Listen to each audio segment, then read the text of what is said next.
com imenso gosto e sentido de responsabilidade que estou aqui a apresentar este estudo, que é um resultado coletivo de uma equipa muito alargada, que o Gonçalo Matias já apresentou, e espero fazer jus a todo o trabalho e empenho dessa equipa. Eu não posso deixar de destacar os coordenadores das áreas, o João Jales, o Miguel Portela, o José Varjão, o Renato Rosa, o Luís Catão, o Carlos Oliveira Cruz, que foram inexcedíveis no seu empenho neste trabalho, e também gostava de deixar aqui uma palavra muito especial para o Joaquim Oliveira Martins, que, não sendo coordenador, foi uma pessoa com quem eu discuti praticamente todos os temas, porque é das pessoas que mais conhecimento tem sobre a economia portuguesa e aprendi imenso com ele.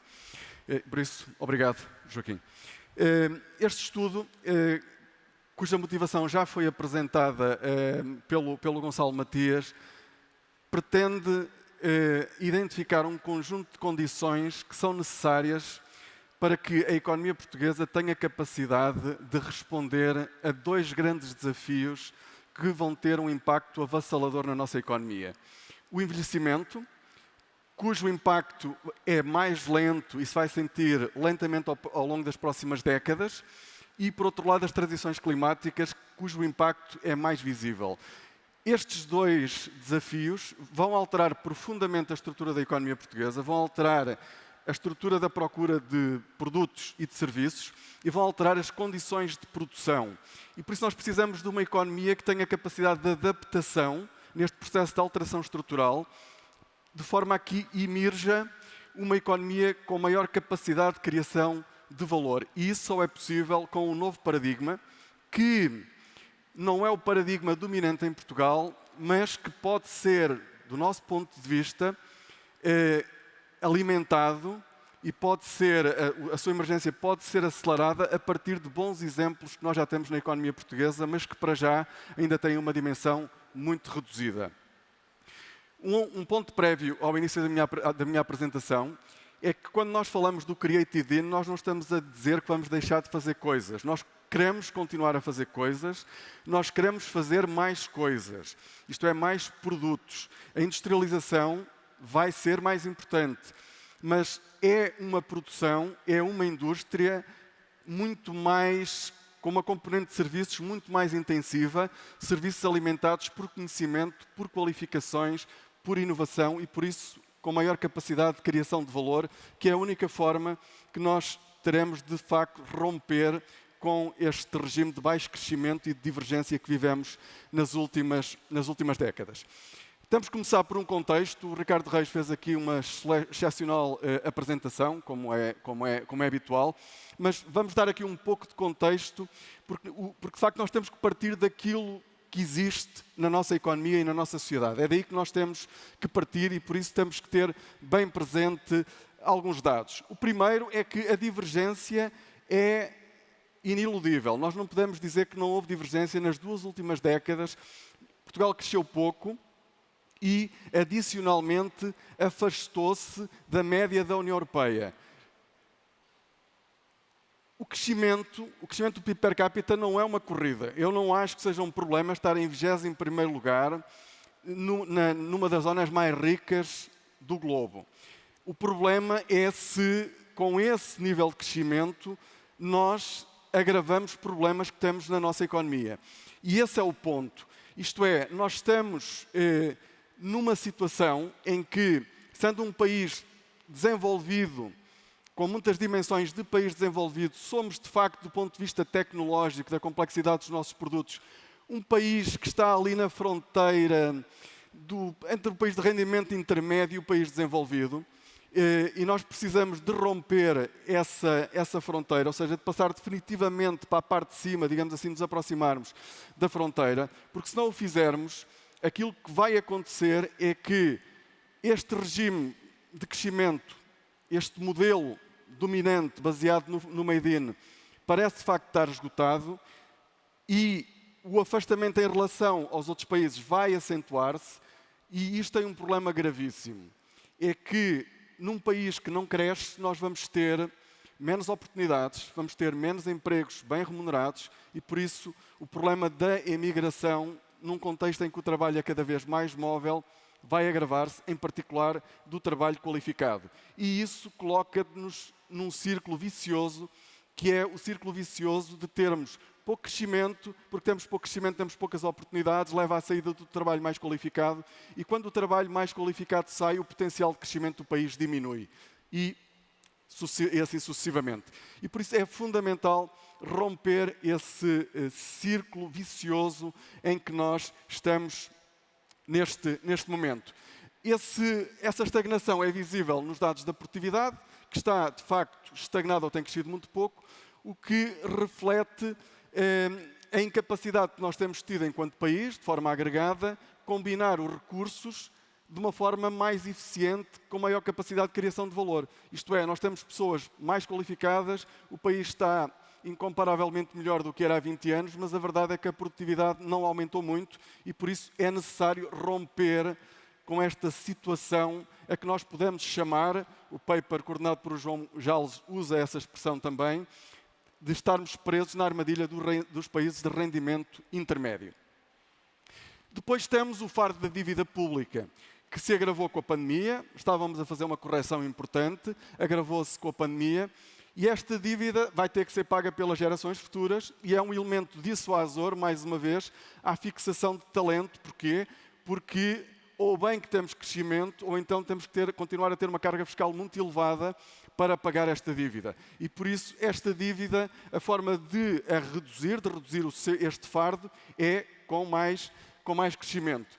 E a dívida privada também é elevadíssima. A dívida das empresas é muito elevada. Nós vivemos num período de transformação estrutural. Para fazermos face aos tais grandes desafios, vamos ter que investir muito mais e nós sabemos que empresas muito endividadas têm mais dificuldade em investir e, por isso, este é um obstáculo que também que temos pela frente, que é a necessidade de termos capital para que as empresas possam investir. E as famílias reduzem o fardo do seu endividamento com mais rendimento. E depois temos este problema que o Gonçalo referiu no início, que é um dos problemas mais graves da economia portuguesa. Porquê? Que é o problema da pobreza, a pobreza dos idosos, que nós podemos perceber por razões estruturais, de pessoas que fizeram poucos descontos, que têm pensões baixas, mas é muito mais difícil perceber como é que um país como o nosso, desenvolvido, numa das regiões mais ricas do mundo, tem 20% das crianças a nascer e a viver em pobreza. E nós sabemos que quando uma criança nasce e vive em pobreza, dificilmente sai da pobreza. E isto em Portugal é verdade porque somos um país com pouca mobilidade social. E se temos pouca mobilidade social, a probabilidade de alguém que nasce em pobreza sair da pobreza é muito maior. E mais uma vez, para termos mobilidade social, nós precisamos de crescimento económico.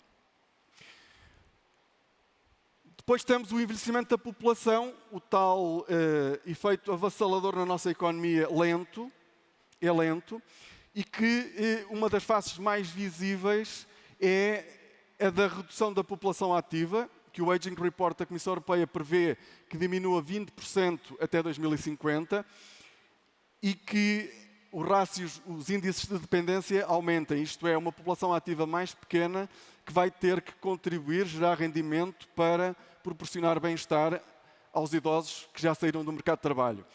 Porque o nosso sistema de pensões é fundamentalmente assim que funciona. E por isso isto é um enorme desafio, se quisermos, na terminologia usada há pouco, um vento desfavorável que nós temos, mas que temos que vencer. Depois temos dois ventos favoráveis, mas que temos que saber aproveitar. E para isso temos que ter uma estratégia para saber para onde é que estes ventos nos levam, que é a enorme melhoria que houve nas qualificações da população portuguesa. Estas estatísticas são ditas, referidas, repetidas, praticamente todos os dias. Nós temos pessoas cada vez mais qualificadas, mas aquilo que tem que nos preocupar é que, apesar de termos pessoas mais qualificadas, a produção por trabalhador praticamente não melhora. Este é um dos grandes paradoxos da economia portuguesa. Nós temos pessoas mais qualificadas e a sua produtividade não está a aumentar. E nós não podemos simplesmente esperar, porque vamos ter pessoas mais qualificadas que o crescimento vai aparecer. Não podemos ter isso como um dado adquirido, porque há casos em que isso não aconteceu no mundo. Isso não acontece necessariamente. E depois temos, não há maneira de não apresentar isto é um vento forte, favorável, a grande vaga de fundos que vamos ter na próxima década, porque na história portuguesa provavelmente só o ouro do Brasil é que é comparável, e que de facto se vai aproximar de cerca de 3% do PIB ao ano, mas mais uma vez, ou seja, vai ser fundamental para suprir lacunas que temos nas infraestruturas, na capitalização das empresas, em muitas dimensões, alavancar a capacidade de realização de investimento, mas mais uma vez não vai produzir efeitos se não houver uma estratégia, se não forem feitas reformas, se as instituições não estiverem adequadas a uma boa execução destes fundos. Por isso nós precisamos de um novo paradigma e vamos então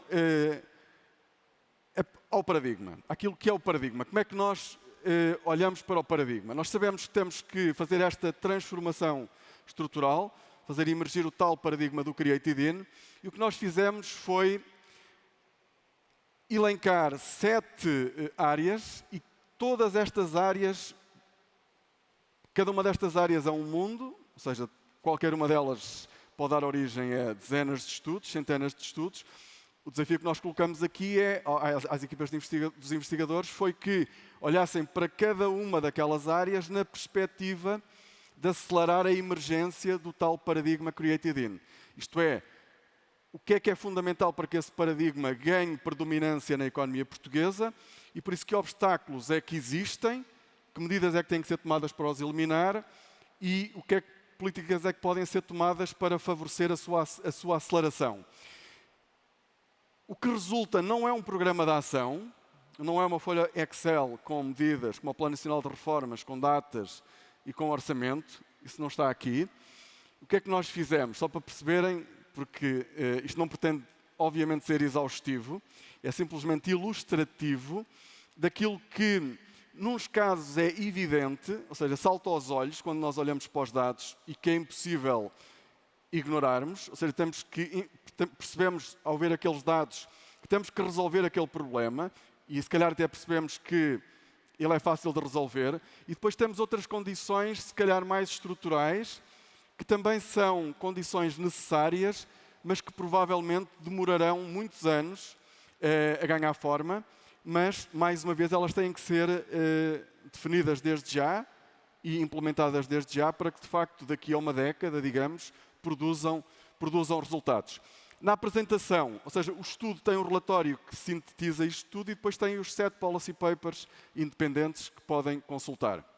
Na apresentação, eu vou organizar isto em 3 grandes áreas: tecnologias, talento e infraestruturas, produtividade e PMEs e depois vou ao investimento direto estrangeiro e às cadeias globais de valor. Então, começando pela tecnologia, talento e infraestruturas, começamos pelo talento. Hoje é tudo sobre talento, como se costuma dizer. O talento está no centro da criação de riqueza e esta dimensão foi trabalhada pelo Tiago Sequeira e também pelo José Varjão, pelas equipas dos dois. E o que é que nós fazemos? Identificamos as qualificações que são fundamentais para o tal paradigma Created In. As áreas, de facto, das ciências, tecnologias, engenharias e matemáticas, as áreas STEM, nós sabemos que são fundamentais há muito tempo. A pandemia tornou-as mais relevantes, mas a chamada Revolução Industrial 4.0 colocou-as no centro da criação de valor, na criação da mudança tecnológica. Todas as áreas dos materiais, da nanotecnologia, da inteligência artificial, da robótica. Ou seja, nós sabemos que há um conjunto de áreas, há muitos anos, que são fundamentais para o desenvolvimento dos países e para aproveitarem a oportunidade da Revolução Industrial 4.0. E por isso a área STEM é particularmente importante. E é uma área que hoje é fundamental para as empresas inovarem, para as empresas crescerem e é fundamental para atrair investimento direto estrangeiro. Nós, nesta dimensão, estamos na média. Estamos na média do ponto de vista daquilo que é o nosso sistema científico, o nosso sistema de ensino superior. A percentagem de graduados nessas áreas está na média da União Europeia. Ligeiramente abaixo da Espanha, muito abaixo de um país como, por exemplo, a Irlanda. E nós sabemos que estas áreas são muito importantes e, por isso, aquilo que eu chamaria a atenção, para já, é a estabilidade destas linhas. Isto é, nós sabemos que estas áreas são muito importantes e vão ganhar importância, mas quando olhamos para a percentagem de vagas no ensino superior público dedicadas a estas áreas, nós observamos que ela tem estado estagnada. Isto é, o sistema não está a reagir a esta tendência do aumento da procura das áreas STEM. Okay? Não se vê isso nos dados. Ou seja, parece que há uma rigidez no sistema que não responde a essa procura. Obviamente, os temas da requalificação também são tratados. Vai ser um tema fundamental num processo de alteração estrutural. Temos que requalificar as pessoas, temos que proteger as pessoas nesse processo, porque muitas vezes vai haver perdas de emprego e, por isso, o fundamental não é proteger o emprego, é proteger a pessoa requalificando-a e preparando-a para entrar novamente no mercado de trabalho. E depois, uma dimensão ainda muito institucional ligada ao sistema científico e tecnológico. Quando nós estamos a falar do paradigma Created In, é a produção de conhecimento. E a produção de conhecimento fundamental tem origem, sobretudo, no sistema científico e tecnológico, se quiserem, sobretudo nas nossas universidades. E um aspecto que é saliente quando nós fazemos a análise daquilo que é a produção das nossas universidades, houve um progresso extraordinário, mais uma vez, nas últimas décadas em Portugal. As nossas universidades não têm nada a ver com o que eram nos anos 70 nem nos anos 80, progrediram imenso, não preciso de estar aqui a dar dados sobre isso, mas a verdade é que, do ponto de vista dos rankings internacionais, nós continuamos mal posicionados. Isto é, se nós olharmos, por exemplo, para o ranking de Xangai, que é provavelmente o ranking mais considerado nestas comparações internacionais, Portugal o melhor que consegue é ter uma universidade que é gigante, é preciso dizer isso, que é a Universidade de Lisboa, que é uma universidade gigante, mesmo nos padrões europeus, é uma universidade gigante. O melhor que conseguimos é colocá-la acima de 150. Não conseguimos ter nenhuma nos 100 primeiros. E isto é um problema porque nós somos dos poucos países europeus, lá está, da linha da frente, que não tem uma universidade nas 100 primeiras. Isto pode não ser um problema, mas é mais uma vez um indicador, é fazer-nos pensar.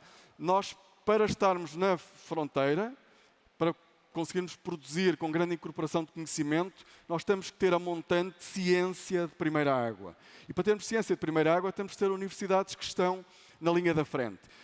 E por isso temos que pensar nisto. E temos que pensar se com o sistema de financiamento que temos, por exemplo, se é possível construir uma universidade que possa fixar como objetivo entrar nestes rankings, ou definir áreas que vão entrar nestes rankings. E por isso este é um dos desafios. Quando nós olhamos, de facto, para o financiamento, e comparamos, por exemplo, o financiamento por aluno no técnico, que é talvez a principal escola de engenharia em Portugal, quando nós olhamos para o financiamento por aluno, ele é 16 a 30 vezes inferior àquilo que é no MIT e no Imperial College. E para terem uma ideia, o financiamento que o Imperial College, que nem sequer é a universidade com maior financiamento no Reino Unido, que é Cambridge e Oxford, que tem um financiamento especial à parte das outras, é praticamente o que corresponde ao financiamento do sistema público português total. E por isso, isto faz diferença. Mas também faz diferença a qualidade das instituições, o sistema de incentivos. Finalmente, nesta área, uma dimensão fundamental, que é a questão da conectividade internacional, que foi analisada pela equipa do Carlos Oliveira Cruz, do Instituto Superior Técnico, com o João Januário. A geografia é um dado. Nós estamos no extremo ocidental da Europa, Finisterra, era assim que era conhecida. Para colocarmos os nossos produtos no centro da Europa, temos custos de transporte mais elevados. Não há forma de... é um facto. Mas também podemos ter vantagens pela posição em que estamos. Estamos nos principais corredores marítimos. Temos portos como o de Leixões, de Lisboa e de Sines, que a equipa do Carlos Oliveira Cruz analisou e avaliou e Portugal tem uma excelente conectividade do ponto de vista dos portos. Também tem uma excelente conectividade do ponto de vista dos aeroportos, mas tem alguns estrangulamentos. Aquilo que é a posição geográfica dos países depende da tecnologia, a forma como nós usamos a tecnologia para nos ligarmos ao mundo, depende das infraestruturas que construímos para nos ligarmos ao mundo, depende dos recursos naturais que temos, que nos torna mais ou menos relevantes. Aqui o mar é, obviamente, o grande recurso de Portugal. e depois depende das instituições, da qualidade das instituições. E foi aqui que a equipa do Carlos Oliveira Cruz notou, na análise dos rankings de competitividade em termos logísticos a nível mundial, um aspecto que eu gostava de destacar aqui na minha apresentação. Se Portugal tem em muitas dimensões, uma excelente conectividade internacional, por outro lado tem estrangulamentos que desligam ou que tornam Portugal um país mais periférico. Um aspecto que, à partida, não seria um problema, porque é uma questão, digamos, da administração pública e que nos afasta do resto da Europa, que nos torna mais periféricos, é a eficiência das nossas alfândegas. As nossas alfândegas, nesse ranking do Banco Mundial, coloca a sua qualidade na das mais baixas a nível mundial. Ora, Portugal tem uma posição geográfica, que é o que é. Nós não podemos reduzir os quilómetros daqui até Frankfurt, mas podemos reduzir o tempo que uma mercadoria toma de Frankfurt até o Porto de Leixões e entrar depois em Portugal ou a sair de Portugal para Frankfurt. Por exemplo, nós não precisamos ter a melhor universidade do mundo, não é rocket science, ter as melhores alfândegas do mundo. Porquê é que não fixamos isso como objetivo? Se a nossa geografia é um problema, se a distância ao centro do mundo é um problema, se nós precisamos de melhorar a nossa ligação ao mundo, num aspecto que é institucional, que é administrativo, que é papel, nós podemos fixar como objetivo ter as melhores alfândegas do mundo, as mais eficientes. É um problema que podemos resolver. E por isso são identificados este tipo de problemas que existem, por exemplo, na nossa conectividade internacional no paper do Carlos Oliveira Cruz. Depois temos, obviamente, a ligação ao 5G, que já era fundamental e que se vai tornar ainda mais importante. E, mais uma vez, nós aí temos que estar na linha da frente, porque é uma tecnologia que está disponível, que todos os países têm. Nós não precisamos de criar uma tecnologia diferente para ficarmos mais perto do mundo. É só usar a tecnologia que toda a gente usa de uma forma eficiente. E por isso é garantir que o 5G em Portugal é, pelo menos, implementado tão depressa como nos outros países. O custo que vamos ter por nos atrasarmos vai ser enorme. E depois temos preços mais altos, também convém olhar para isso. Daqui retiramos algumas linhas de ação, olhando para a questão das qualificações, olhando para a questão da posição do nosso sistema científico e tecnológico nos rankings internacionais, olhando para a conectividade internacional, nós retiramos daqui algumas ilações de linhas de ação que nós pensamos que podem ser tomadas, que são execuíveis, ou seja, que não nos parecem impossíveis, e que são instrumentais para conseguirmos a tal transição para o paradigma do Created In. Uma primeira é, se o sistema vai ser tão importante, não é só nas universidades que nós temos que mexer nas vagas, nós temos que começar no início e temos que dar essas competências no primeiro ciclo e temos que criar a apetência das crianças para essas áreas desde o início, para eles gostarem dessas áreas e depois prosseguirem os seus estudos e desenvolverem competências nessas áreas. E por isso deve ser feito desde o início. Depois, o sistema de ensino superior tem que responder a isso. E, por exemplo, o Governo até tem dado a possibilidade às instituições de ensino superior de aumentarem as vagas no caso dos cursos em que têm alunos na primeira escolha com mais de 17%, pelo menos 70% dos alunos na primeira escolha. E o que nós sabemos é que as instituições não têm acolhido na totalidade essa possibilidade, porque essa possibilidade que é dada às instituições para receber os melhores alunos portugueses não vem acompanhada do aumento de recursos. Isto é, estamos a dizer que não faz sentido que alguém que tem 17, ou 18 ou 19 não entre no curso da primeira escolha numa área tecnológica, numa das melhores instituições do país. E depois dizemos à instituição, não, recebam-nos, mas não há mais recursos. Quer dizer, então se é um recurso tão válido, como é que não vem acompanhado de recursos para a sua formação? Não faz sentido. Temos que olhar, de facto, para essa dimensão. Na imigração, uma forma é dar mais bolsas. Não precisamos estar à espera que os países de origem deem bolsas para virem estudar em Portugal. Nós podemos dar bolsas aos estudantes estrangeiros para virem estudar para Portugal, em particular dos PALOP. Depois temos que aumentar a tal flexibilidade para as instituições de ensino superior poderem abrir novos cursos e poderem aumentar vagas. Podemos fixar aqui um objetivo, que é termos uma universidade nas 100 primeiras daqui a 10 anos, em 2030.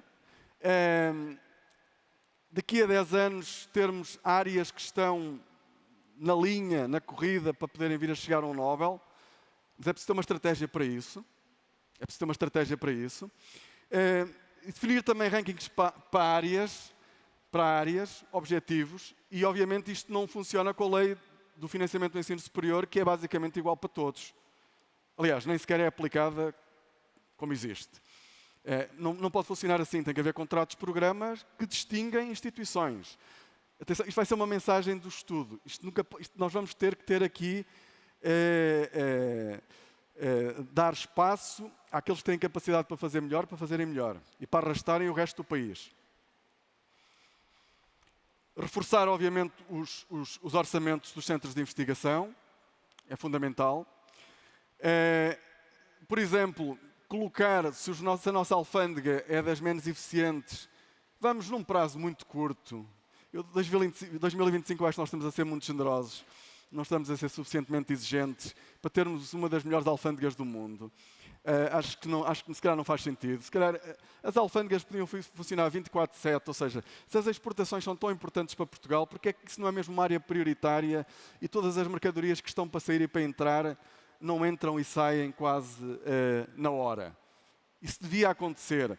Já agora, nos aeroportos a mesma coisa. Porque é que não temos o sistema de recolha de bagagens mais rápido do mundo?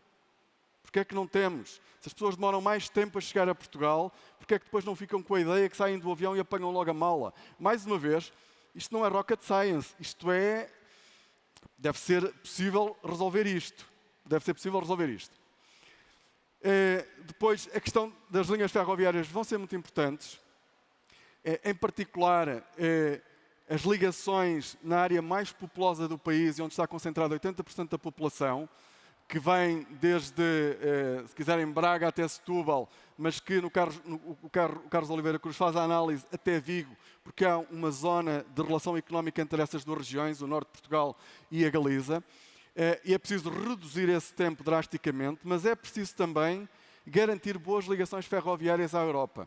Portugal, se não tiver ligações ferroviárias à Europa, vai ficar fora do comércio para a Europa por via terrestre, porque o transporte por caminhões vai deixar de ser competitivo com portagens, com taxas de carbono, com o preço dos combustíveis, não vai ser possível. E por isso é preciso garantir junto à União Europeia que há ligações entre Portugal e o centro da Europa. Estou a dizer junto à União Europeia porque a Espanha não vai facilitar a vida de Portugal nisso, de certeza.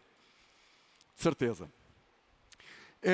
Depois, a questão das portagens em Portugal é também um sistema irracional. Nós temos portagens onde se calhar não devíamos ter e onde não temos devíamos ter, mas obviamente isto tem que ser acompanhado de alternativas e em particular nas áreas metropolitanas temos que ter uma rede de metro muito capilar e muito eficiente para as pessoas utilizarem mais uma vez o metro e contribuirmos para a transição climática, garantir o 5G na totalidade do território nacional até 2025, também acho que não estamos a ser muito exigentes. E uma última mensagem do estudo do Carlos Oliveira Cruz é quando nós falamos de infraestruturas, nós precisamos de planeamento e por isso é fundamental que o Estado tenha um gabinete de planeamento de infraestruturas para pensar estas coisas a longo prazo e não andarmos a tomar decisões para trás e para a frente consoante a mudança dos governos e que há um pensamento que é de médio e longo prazo, porque a posição de Portugal no mundo depende disso. E a competitividade das empresas portuguesas depende disso. Produtividade e PMEs. Produtividade e PMEs. Se isto correr bem, se nós conseguirmos fazer a transição para este novo paradigma, as nossas empresas vão crescer muito mais.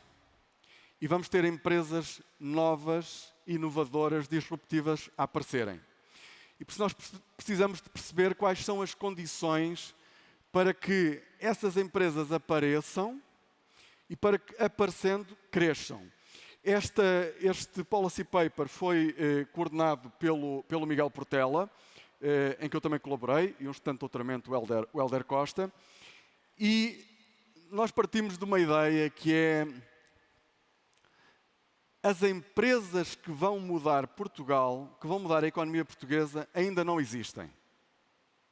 Ainda não existem. Nós precisamos pensar as políticas públicas desta maneira. Nós temos que fazer políticas públicas como o John Rawls pensou a teoria da justiça, que é justo, tem que ser pensado a partir de alguém que ainda não entrou no mundo. E por isso nós temos que pensar, nós não sabemos quais são as empresas que vão ser disruptivas. Senão eu não estava aqui a falar, estava a fazer essas empresas. Não sabemos quais são, mas temos que criar um ambiente para que elas surjam, para que elas apareçam e para que depois cresçam. E por isso nós analisamos o ambiente económico em que as empresas portuguesas atuam e vimos quais são as condições que favorecem o aparecimento de empresas mais inovadoras e que crescem mais depressa. As empresas portuguesas são pequenas, é verdade, mas estamos na média da União Europeia. Okay? As médias valem o que valem, mas a nossa estrutura produtiva não é muito diferente da média da União Europeia. Isto são dados do Eurostat.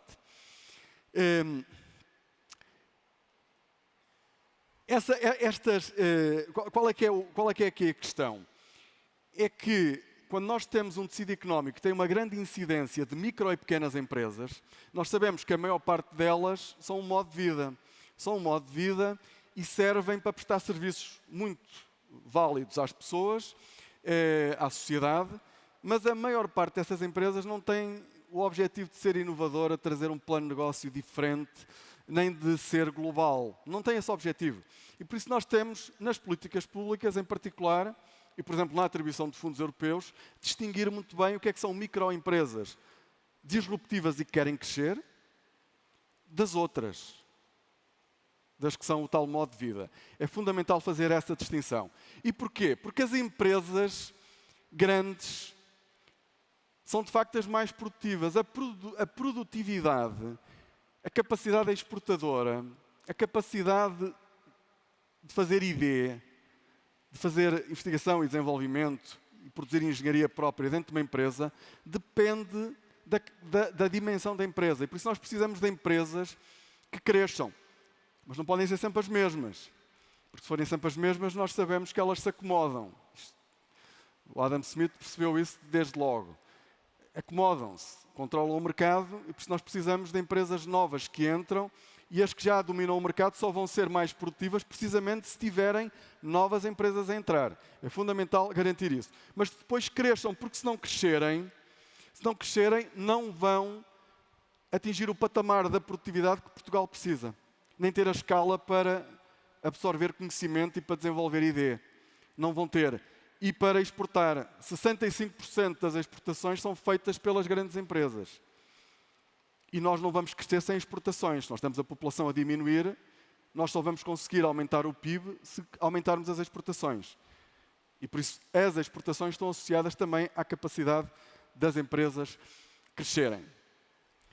E quando nós comparamos a produtividade, ou seja, nós temos empresas pequenas, é uma característica das empresas europeias em geral, pois há diferenças entre países, não é fácil analisar estas coisas, mas uma dimensão muito importante, que é um fenómeno global, é que nós temos cada vez mais uma distância maior entre as empresas fronteira, que nós podemos definir como, por exemplo, as 10% mais produtivas, e o resto da economia, dentro dos países e em relação aos países que não estão na fronteira. E essa é uma das razões porque nós temos fenómenos de polarização no mundo, em que nós temos concentrações de crescimento em determinadas áreas geográficas e não temos noutras.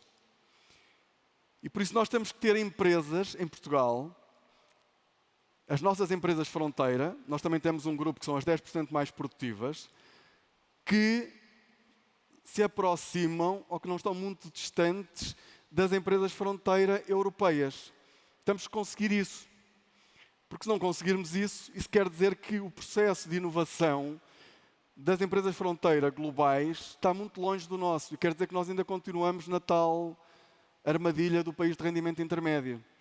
E quando nós olhamos para os dados, isto são cálculos relativamente simples, feitos com uma base de dados que é a Orbis, que tem dados para todas as empresas da Europa. Nós não pusemos aqui os países todos porque consideramos apenas aqueles que tinham uma amostra comparável. Desculpem o detalhe, mas eu acho que isto é importante. E quando nós comparamos as fronteiras portuguesas com as fronteiras da União Europeia, a produtividade, ou seja, os 10% mais produtivos em Portugal e os 10% mais produtivos na União Europeia, os da União Europeia são incomparavelmente mais produtivos que os portugueses. Ou seja, obviamente as melhores empresas europeias são muito melhores que as melhores empresas portuguesas. E por isso nós temos que aproximar as melhores empresas portuguesas das melhores empresas europeias, e para isso nós temos que ter mais concorrência em Portugal. Ou seja, temos que ter empresas mais inovadoras a nascer e depois, quando nascem, desculpem a expressão, a morder os calcanhares àquelas que já estão instaladas no mercado para que não durmam em cima dos louros que conquistaram em batalhas anteriores. E por isso é preciso olhar para isto, e para estarmos na fronteira, para irmos para o Creative In, nós temos que aproximar as nossas empresas da fronteira das empresas fronteira europeias. É importante dizer que em alguns setores super competitivos a nível internacional, como por exemplo componentes de automóvel, no têxtil e no vestuário, as nossas fronteiras estão na primeira linha na Europa. Ok? Temos setores que estão assim. Como eu vos disse, este paradigma, o Creative In, não é algo que vai nascer do nada. Ele já existe numa forma incipiente em Portugal. Porque senão não valia a pena sequer não tínhamos feito este estudo, se não achássemos que era possível. Mas isso, eu voltarei a isso. Então o que é que nós precisamos para termos empresas que são inovadoras, disruptivas e que têm a ambição de crescer e que se tornam globais? Esta foi uma das discussões mais interessantes que eu tive neste projeto, mais uma vez com o Joaquim também, mas em particular com o Miguel Portela, com quem fizemos este paper. E então o que é que nós pensamos? Os empresários portugueses não estão na linha da frente a nível europeu. Atenção, começamos a ter alguns que estão, atenção, são referidos no relatório, alguns deles, teremos a ser injustos para outros, mas alguns são. Temos aí empresas relativamente jovens que são verdadeiramente fantásticas, mas a maior parte não são. Então nós perguntamos, qual é que é o problema? É o problema mais antigo, que é o problema é das pessoas ou é do país? De quem é a culpa? E então fomos buscar aquela frase do filósofo espanhol, do Ortega y Gasset, que disse: sou eu e as minhas circunstâncias. Eu sou eu e as minhas circunstâncias. Então nós passamos isto para os dados. Então, e o que é que sou eu? O eu nós medimos com os anos de escolaridade dos empresários que fundaram as empresas. Nós temos dados incríveis em Portugal, graças ao INE e a outras instituições da administração pública portuguesa, que são dos melhores, e temos os investigadores a utilizá-los. E por isso nós conseguimos ir ver quem foi o fundador e qual era a escolaridade dele. Pronto, e isto é o que nós definimos como as características do empresário. E depois vamos ver as circunstâncias, que no fundo é o ambiente económico em que ele atua, e olhamos para 3 dimensões, basicamente. Para a concorrência dos mercados, para a flexibilidade do mercado de trabalho e para a eficiência dos mercados financeiros. Olhamos para essas 3 dimensões e vemos qual é que é a relevância que as circunstâncias têm no crescimento das empresas. Em relação à gestão, aquilo que nós confirmamos é aquilo que é conhecido na literatura. O Nicholas Bloom e o John Van Reenen têm uma literatura incrível, fantástica sobre isto. Em Portugal, o Francisco Queiroz da Nova tem um paper belíssimo sobre isto, em que ele mostra, e nós confirmamos, que empresários com mais educação criam empresas maiores e são empresas que crescem mais depressa. E por isso, as características do empresário contam. O empresário faz diferença. A minha mensagem não é uma recomendação que tínhamos colocado, porque me parece um bocadinho demais dizer às empresas como é que devem ser geridas. Para isso, há boards. Mas metam sangue novo nas administrações. Sangue altamente qualificado. E é mesmo novo. E quando eu digo novo, não são pessoas de 40 e tal anos. Vão buscar pessoas de 30 e tal. Nós temos pessoas incríveis com 30 e tal anos. Ex-alunos meus que se calhar imigram e estão fartos de que não lhes dão uma oportunidade. E depois temos boards antiquados, com pessoas repetidas em montes de boards. É preciso mudar isso. e depois selecionam-nos por mérito. Espero que o mercado funcione, já agora também. Em Portugal também convém dizer isto. Ou seja, metam pessoas novas e, por mérito, vão buscar os mais qualificados, que as empresas vão ficar melhores e vão crescer mais e vão ser mais inovadoras. Depois, o ambiente, as circunstâncias. As circunstâncias. Vamos começar por... já falei, o Ricardo falou das economias de aglomeração. Nós sabemos que o crescimento está muito concentrado em algumas regiões. A McKinsey chama-lhe as regiões superstar, que são regiões, eles identificam 50 cidades, megacidades, que têm 8% da população e que têm mais de 20% do PIB. Nós sabemos que mais de 2/3 do crescimento acontece em regiões urbanas. A coesão social é muito importante, a coesão regional é muito importante, mas se nós queremos ser um país que tem uma marca de inovador, nós temos que pensar... Eu deixei cair o super, depois explico no fim. Deixei cair o super, mas nós temos que ter uma região estrela. Nós temos que ter uma região que junta um conjunto de empresas inovadoras. Aqui o Miguel Portela contou 1209 com um critério que foi empresas que investem 1% das vendas, um critério muito pouco exigente, 1% das vendas em ID, ou que têm pelo menos uma pessoa dedicada a atividades de ID durante 2 anos consecutivos. Isto é muito pouco exigente. Dá 1209 que têm aquela representação, 23% das exportações. E depois vimos onde é que elas estão. Elas estão neste território. Estão neste território. E este território é também o território que junta universidades que vêm desde o Minho, Aveiro, Coimbra, aqui em Lisboa, politécnicos ótimos pelo meio, como o Politécnico de Leiria, o Politécnico do Porto, que, juntamente com um conjunto de infraestruturas que têm as suas debilidades, que nós vimos, que o Carlos Oliveira Cruz mostrou, mas que nós achamos que tem que ser identificada como uma região que nós temos que tornar estrela. Isto é, os grandes investidores internacionais, as pessoas mais talentosas, quando pensam para onde é que vão, há um brilho no extremo ocidental da Europa. Há uma coisa a brilhar. Não é uma super estrela, mas é uma estrela. É uma estrela que tem talento, tem boas infraestruturas, as pessoas não perdem tempo, a administração pública funciona, um conjunto de dimensões. E por isso, uma das primeiras condições para as empresas crescerem é estarem num ambiente deste tipo, onde há estrelas. Nós precisamos de estrelas. É uma primeira condição muito geral de ambiente. Depois, o que o Miguel Portela faz no Policy Paper é olhar então para as condições das instituições do ambiente. Então ele olha para 3 dimensões. Concorrência no mercado do produto, flexibilidade do mercado de trabalho e eficiência dos mercados financeiros, medida de uma forma simples, que é a percentagem de zombies em cada setor. Então o que ele vê, o que nós vemos, que eu também sou coautor desse paper, é quando uma empresa nasce num setor onde há mais concorrência, onde o mercado de trabalho é mais flexível e onde há menos zombies, a probabilidade dessa empresa chegar à fronteira e de crescer é muito maior. E por isso faz mesmo diferença o ambiente onde a empresa está a operar. E isto quer dizer que as nossas instituições, a forma como elas colocam os mercados a funcionar, se há mais concorrência, se o mercado laboral é flexível, parece-me importante enfatizar isto neste contexto, se os mercados financeiros são eficientes, então a probabilidade de uma empresa que nasceu com a ambição de ser fronteira, a probabilidade dela se tornar fronteira é maior. E por isso nós temos que olhar para as instituições. E por isso, nas nossas linhas de ação para esta grande área, nós fundamentalmente olhamos para as entidades reguladoras.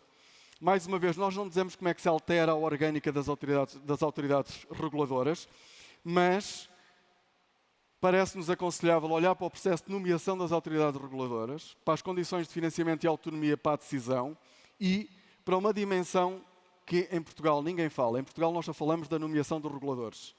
Mas muito mais importante, se calhar, que a nomeação, que é muito importante, é o resultado da atividade dos reguladores. A prestação de contas dos reguladores. Isto é, pode ser totalmente independente, mas o mercado ficou a funcionar melhor. Qual era o objetivo que estava fixado? Porque a independência é isto. A independência não é o regulador fazer o que quer. É o regulador ter autonomia para atingir o objetivo que está fixado politicamente.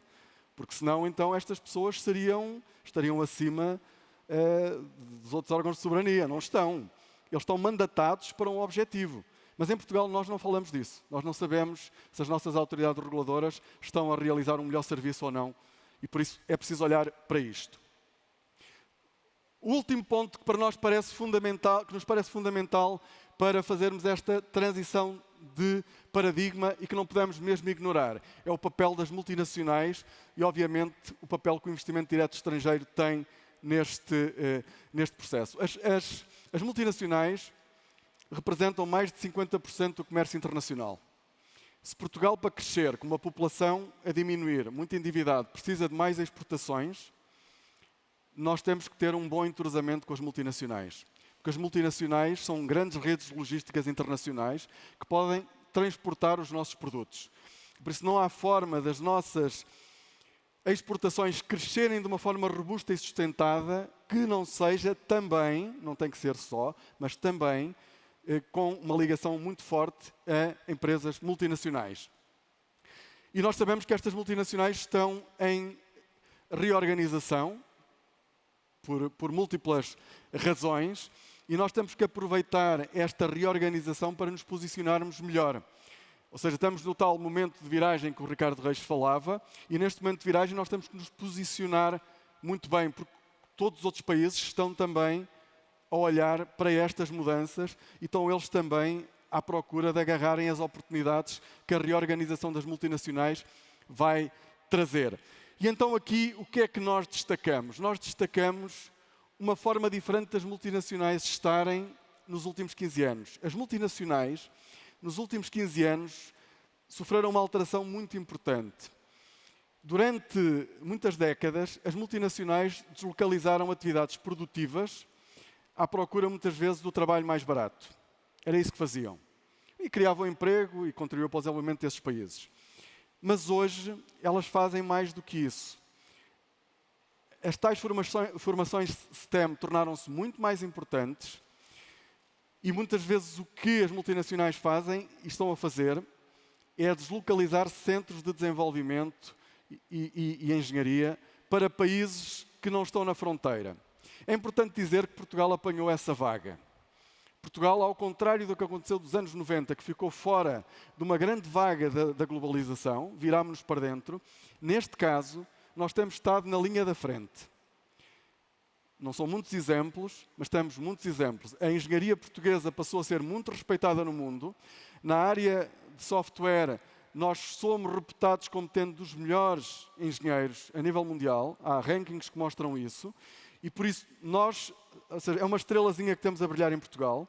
Sabe-se que esse tipo de qualificações existem em Portugal. E por isso, muitas multinacionais dirigiram-se para Portugal à procura desse capital humano. Agora, um ponto em relação a isto. Isto não é necessariamente bom. É bom se nós formos capazes de tornar isto bom. Isto é melhor que uma multinacional crie um centro de desenvolvimento e de engenharia em Portugal que impede as pessoas de emigrarem e por isso elas continuam a viver em Portugal, o que é bom para o mercado imobiliário. Normalmente têm salários bons, o que é bom para o comércio, é bom para as cidades, é bom para todos nós e é bom para as pessoas que não têm que sair deste país incrível que é Portugal. Agora, do ponto de vista do modelo Created In, não. Se for só isto não acrescenta nada. Porque o valor acrescentado destes engenheiros vai para a casa-mãe. O que as multinacionais estão a fazer é vir buscar talento, que estão a pagar um salário, a pessoa não imigra, e basicamente o valor acrescentado vai para a casa-mãe, que depois usa da forma que achar mais apropriado no seu sistema produtivo. Isto aplica-se também ao teletrabalho. Do meu ponto de vista, nós temos dito coisas erradas sobre o teletrabalho e sobre os nómadas digitais. Os nómadas digitais são nómadas, primeiro ponto, e depois podem ser bons para o mercado imobiliário, para o consumo, não são interessantes para o modelo Created In. Só são se as nossas empresas contratarem engenheiros nos outros países para trabalharem para nós. Porque nós queremos os nossos investigadores, os nossos engenheiros, a criarem para tornar os nossos produtos mais valiosos e a exportá-los com mais valor. Não é para valorizar os produtos dos países estrangeiros. E por isso é interessante ter muitos engenheiros a trabalhar em Portugal, mas do ponto de vista da nossa ambição do Created In, não acrescenta nada. Qual é o desafio? O desafio é fazermos aquilo que foi feito em Braga com a Bosch, então a Universidade do Minho e a Bosch, e que foi feito, por exemplo, com a Critical Software e a BMW. Qual é a diferença? A diferença é que a Bosch passou a desenvolver tecnologia em Portugal, a partir de conhecimento gerado em Portugal, da ciência criada em Portugal, de engenheiros portugueses, foi criada a tecnologia que está a ser produzida e é produzida em Braga, e a fábrica de Braga, em vez de vender 430 milhões, como vendia em 2013, vende 1,4 bi. Em vez de empregar 2.000 pessoas, emprega 4.000. Das 2.000 adicionais, 600 são engenheiros e 300 só fazem ID. E isto é uma fábrica completamente diferente. E estão a ver, voltando ao início, nós queremos continuar a fazer coisas. O Made in continua a ser importante, mas é um Made in diferente. Não é um Made in que foi criado na Alemanha. É um Made in que pode ser criado por uma empresa alemã, mas em Portugal, e é produzido em Portugal. E por isso nós exportamos coisas de valor muito superior. No caso da Critical Software, a mesma coisa. Se a BMW tivesse criado um centro de engenharia em Portugal para desenvolver o novo carro autónomo, nós tínhamos engenheiros portugueses fantásticos a produzirem o carro autónomo, mas a BMW é que era proprietária da tecnologia. E por isso a BMW é que ficava com o valor, nós ficávamos com os salários. Mas se a Critical Software faz parte da parceria, isso quer dizer que a Critical Software, com a TechWorks, é proprietária da tecnologia que está a ser desenvolvida. E isso é completamente diferente, porque quando a BMW levar a tecnologia criada no Porto, nesta parceria para o mundo todo, a Critical Software recebe dezenas de milhões, como parece que já vai receber este ano. Acho que este ano as receitas previstas são 80 milhões só daquilo que já foi desenvolvido. E por isso, isto é uma mudança completa de paradigma. E por isso, o que é que nós temos que fazer? Nós temos, mais uma vez, muitas oportunidades, porque nós temos as multinacionais em Portugal. O que nós temos que fazer é alterar a natureza dessas multinacionais.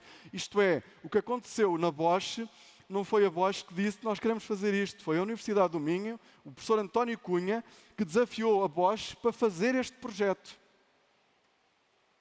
E quando ele desafiou a Bosch, ninguém acreditava que isto fosse possível, porque a Bosch, as multinacionais, não deslocalizam este tipo de competências facilmente. E por isso o que é que nós temos que fazer? Esta oportunidade existe, mas ela vai valer aquilo que nós conseguirmos fazer dela. Se simplesmente deixarmos as multinacionais montar centros de engenharia aqui, é bom para o mercado imobiliário e para o consumo, e é ótimo para as pessoas que continuam a viver neste país fantástico que é Portugal. Mas para o Creative Design, isto é zero. Ok? Não contribui para o nosso paradigma. É outra coisa o que nós queremos. Eu vou acelerar um bocadinho. E por isso, o estoque de investimento direto estrangeiro em Portugal é dos mais elevados do mundo. Isto resolveu uma série de problemas da economia portuguesa, mas, mais uma vez, diz muito pouco. Ou seja, este aumento foi sobretudo durante a Troika com as privatizações. Para o paradigma Creative In também não acrescenta muito, porque o paradigma Creative In não é só quantidade. Eu não posso olhar só para a percentagem de investimento direto estrangeiro. Eu tenho que saber que tipo de investimento direto estrangeiro é que queremos. É isso que é fundamental. Nós temos até um dos regimes mais liberais, mais abertos ao investimento direto estrangeiro. É importante dizer isso. Por isso, desse ponto de vista, estamos bem. Temos ali a questão do IRC, que é dos mais elevados do mundo, e que pode ser um problema. Se nós temos uma posição geográfica que não é das melhores, se quisermos exportar para o centro da Europa, nos outros fatores que contam para a competitividade, foi uma mensagem passada no Steering Committee, sem dizerem o que é que nós devíamos fazer, mas não tenham muitos fatores de falta de competitividade, ou seja, se já têm mais custos de transporte, convém não adicionar muitas desvantagens. Por isso, se calhar, tentem ir para a média noutros fatores. por isso, se calhar, temos que pensar no IRC. E nós continuamos, de facto, com uma fraca inserção nas cadeias globais de valor. Ou seja, Portugal continua a estar, ou seja, tem vindo a melhorar e tem sido importante para a transformação estrutural da economia portuguesa, mas os setores que têm melhor inserção nas cadeias globais de valor têm um peso reduzido na economia portuguesa e, por isso, ainda não têm a capacidade de arrastamento, de transformação da economia portuguesa para tornar essa dimensão mais predominante. Nas linhas de ação, o que é que nós propomos aqui? Propomos que haja uma abordagem às multinacionais pelo sistema científico e tecnológico, pelas empresas portuguesas com massa crítica, para fazerem parcerias, porque eles são parceiros importantes para o crescimento das empresas. São plataformas logísticas que podem colocar os produtos portugueses em todo o mundo. Ou seja, nós podemos exportar sem sair de Portugal. Depois, do ponto de vista institucional, fazemos uma sugestão que eu tenho feito já também noutros trabalhos e que voltamos a fazer aqui, que é o problema da centralização que existe em Portugal. Isto não quer dizer que temos que regionalizar ou que temos que ter parlamentos regionais, mas nós podemos ter um país que está mais em que o território, as vantagens competitivas dos territórios são conhecidas e os decisores que estão em Lisboa as conhecem, se nós tivermos, por exemplo, que não temos, na AICEP ou no COMPET, representadas as regiões. O COMPET, que é o responsável pela distribuição dos fundos europeus para grandes empresas, é uma entidade que basicamente distribui fundos pelo Alentejo, pelo Centro e pelo Norte. Parece-me, aqui nem é nacional, até é só multirregiões. Não me parece complicado e acho que pode melhorar o processo de decisão e não é nenhuma revolução se na orgânica do COMPET as regiões tiverem uma palavra e possam dizer quais são as vantagens competitivas que elas têm. Isso, se calhar, melhora o funcionamento das coisas. E depois, propomos, ou seja, podemos fazer outras coisas, mas, tendo tantas desvantagens competitivas em relação aos outros países, nós dizemos, no IRC, que tem uma derrama que foi criada em 2009 extraordinária, ou seja, era para eliminar, mas como em Portugal todos os impostos são extraordinários, tornam-se ordinários, ficou, e se não tivéssemos a derrama, tínhamos uma taxa de 21% que já está na média. Acabemos com a derrama. E depois a derrama ainda tem este problema, que mais uma vez é um sinal que penaliza as empresas maiores, com mais lucros, e como o estudo do João Jales identifica, com o Joaquim e com o Pedro Brinca, é mais uma vez um elemento penalizador das empresas maiores e que desincentiva ao crescimento. Por isso nós temos um paradigma mais antigo, que é o que predomina, que se caracteriza por mercados que têm ineficiências, algumas delas muito visíveis. Temos uma alteração lenta às alterações estruturais, temos falhas na administração pública, temos estrangulamentos na conectividade internacional. As nossas universidades estão distantes das universidades líder, as nossas empresas estão distantes das empresas líder. Temos uma reduzida integração nas cadeias globais de valor, temos baixa incorporação de investimento de IDI, temos produtos e serviços de baixo valor acrescentado e, por isso, temos fraco crescimento da produtividade e temos salários baixos. E essa é a principal razão porque temos salários baixos. Para termos salários mais elevados, nós precisamos de um paradigma. Que vai responder aos grandes desafios societais do envelhecimento e das alterações climáticas. Eu, em relação ao envelhecimento, gostava de salientar, porque nós exploramos um pouco isso, que é como é que, para fazermos face ao envelhecimento e às alterações climáticas, este novo paradigma pode ser alavancado, digamos assim. Com o envelhecimento, nós sabemos que o consumo de medicamentos, todo tipo de terapêuticas, de equipamentos médicos, vai aumentar. Ora, nós temos em Portugal uma indústria, a Blue Pharma, está ali o Paulo Rebelo, que é um case study que nós fazemos neste estudo, é um exemplo de empresas na área farmacêutica, com a Ovioni, com a Bial e com outras, de empresas que têm já um papel importante. Mas nós precisamos de mais empresas dessas porque nós vamos ter um enorme consumo de medicamentos, todo o tipo de terapêuticas, nós temos que ter capacidade produtiva para responder a essas necessidades. E ao respondermos a essas necessidades, estamos a responder a um mercado global, porque o envelhecimento não é um problema de Portugal, é um problema do hemisfério norte. E por isso, ao criarmos essa indústria, e nós temos competências no nosso sistema científico e tecnológico, nós temos mais de 3.000 doutorados na área das ciências da vida que estão muito dedicados só à investigação e que são um recurso importantíssimo e que pode ser usado para melhorar a capacidade de inovação das empresas e, por isso, nessa área nós temos um enorme potencial, temos imensas oportunidades. Nós elencamos uma série de startups, que é uma dimensão que eu ainda não falei aqui, na área da saúde, startups muito interessantes, como a Fair Journey no Porto, a Take the Wind em Coimbra, uma série delas, que são empresas de grande potencial, mas mais uma vez, ou seja, que nasceram ligadas às universidades, mas que precisam de uma série de condições, em particular de capital, e esse capital muitas vezes tem que ser estrangeiro. E por isso, os grandes investidores internacionais têm que saber que há uma estrela aqui em Portugal que brilha, e na área da saúde eu acho que nós também temos esse potencial, e por isso, para responder ao desafio do envelhecimento, é uma forma de respondermos e passarmos para o tal paradigma do Create It In. Na área das alterações climáticas, a mesma coisa, em particular, o Ricardo tocou nisso na intervenção inicial, em particular nas energias renováveis, onde nós temos que ter um papel, não apenas porque temos sol, vento e água, de rios e de mar, mas porque geramos conhecimento e produzimos tecnologia para aproveitar essas fontes de energia que podem ser uma vantagem competitiva para Portugal, e será a primeira vez que acontece desde a Revolução Industrial, onde nós tivemos sempre uma desvantagem competitiva, porque nunca tivemos nem o carvão, nem o petróleo. Para acabar, a minha mensagem é esta. Este trabalho foi um enorme desafio. Eu, como os elementos da equipa, ninguém disse que não.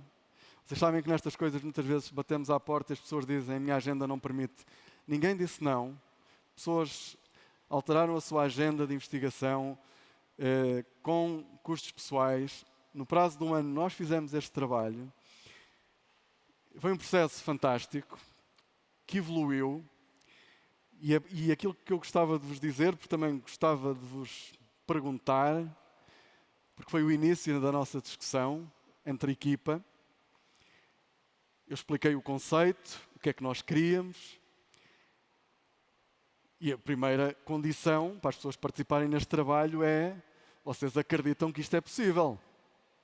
Ou seja, nós conseguimos ir para a fronteira, nós conseguimos ter uma estrela em Portugal. Devo dizer que não foi unânime.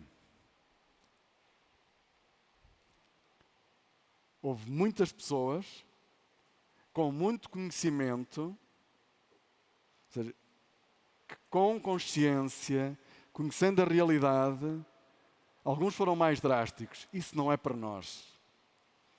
Não há hipótese. Um Nobel na área das ciências, esquece. Não é possível. Já viste como é que funciona o financiamento do ensino superior em Portugal? Isso não é possível.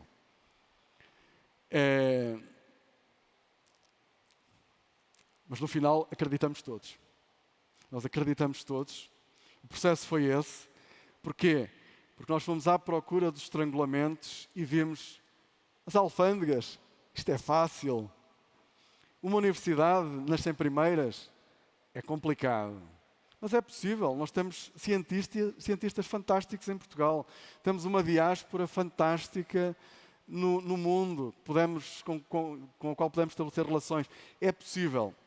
E por isso, no final, estes 23 elementos, o Dr. José Sortes Santos, o Dr. Jaime Gama, também toda a gente acredita que é possível mudar para um novo paradigma, para um paradigma mais assente no conhecimento, que use as qualificações que estamos a gerar e que inove mais. E que traga aos portugueses melhores condições de vida, mais estabilidade, e até porque muitos vão para uma condição onde não terão muitos meios para fazer face às adversidades e estarão dependentes daquilo que os mais jovens vão fazer. E por isso a pergunta que eu vos digo, que eu vos coloco é: vocês acreditam que é possível? Vocês acreditam que é possível? Eu espero que sim. E espero que este estudo ajude a acreditar que é possível passarmos para o Create It In. Obrigado.